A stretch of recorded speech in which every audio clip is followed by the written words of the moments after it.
Hello again, it's me. Just going to talk to you very quickly about the arms race and its role within the Cold War, particularly as a cause of the Cuban Missile Crisis.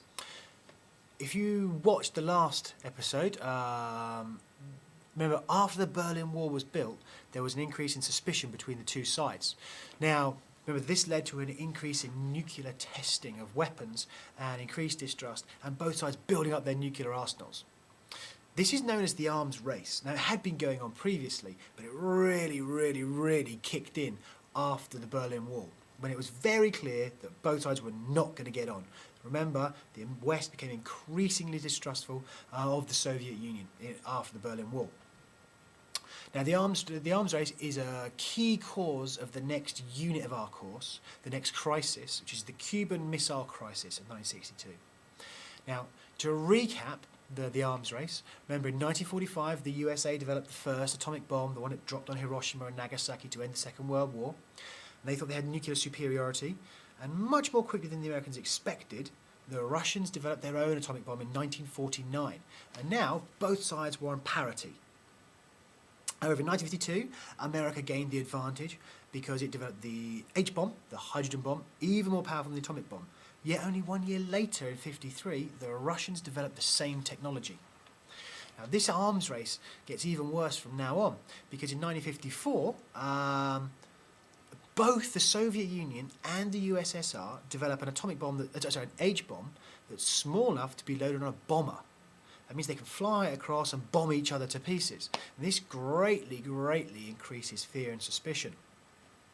In 1956, the US developed the spy plane, the U-2 spy plane. Remember, the Gary Powers one, shot down, resulted in the collapse of the Paris peace talks and the start of the Berlin Wall, of the Berlin crisis, or one of the elements of the Berlin crisis.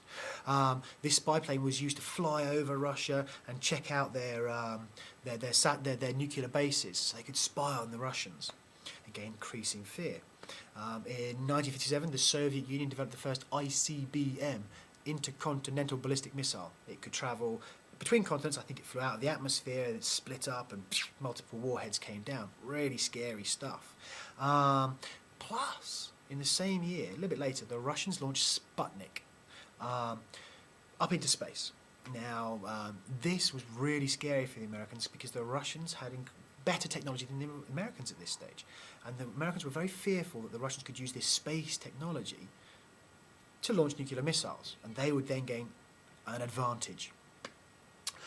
So the next year, the USA put a satellite up into space. This is the space race in conjunction with the arms race. The two are very interlinked because the technology is interchangeable. The Americans then go on and invent the Polaris Missile, which is a submarine-based missile. And that's really scary because these submarines float around under the water. No one knows where they are. They pop up, ping! They send off these nuclear missiles and they just drop down. And the Russians would get very little warning of them. Very scary. There was a great fear in America that the Soviet Union actually had more nuclear missiles than the Americans did. This is unfounded, but it doesn't matter. What matters is the fact that the Americans were scared, people were scared the Russians had dominance. In 1961, this was borne out a little bit because in 1961 the Russians developed the largest H-bomb ever. It's called the Tsar Bomba, Tsar. B-O-M-B-A. It was 100 times more powerful than the bomb the Americans dropped on Hiroshima. In fact, when they tested it, the fireball that was created because of it was 8 kilometres.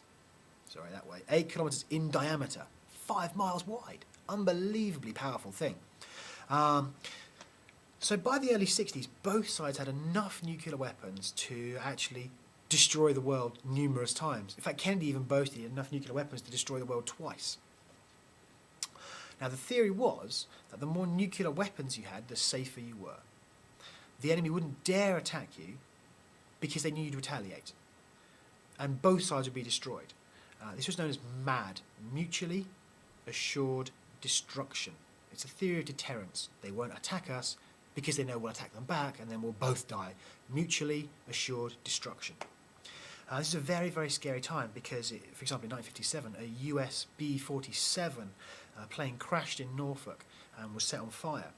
And it was minutes away from igniting or exploding the 2 nuclear warheads it held within it, which would have basically destroyed Norfolk or East Anglia. In 1962, a US radar station mistakenly identified one of its own satellites as a Russian missile and was minutes away from triggering a full-scale nuclear retaliation on Russia. And this is key because both sides were so equally heavily armed that only one poor decision, one small tiny little mistake could destroy Europe, the USA and the USSR. And that's why the Cuban Missile Crisis is such a crisis, why it's so scary. People feared it would result in the end of the world. Now, the Cuban Missile Crisis is our next topic that we're discussing. Please read over this and make sure you know the stages of the weapons development and why they were so scary. Okay, see you soon.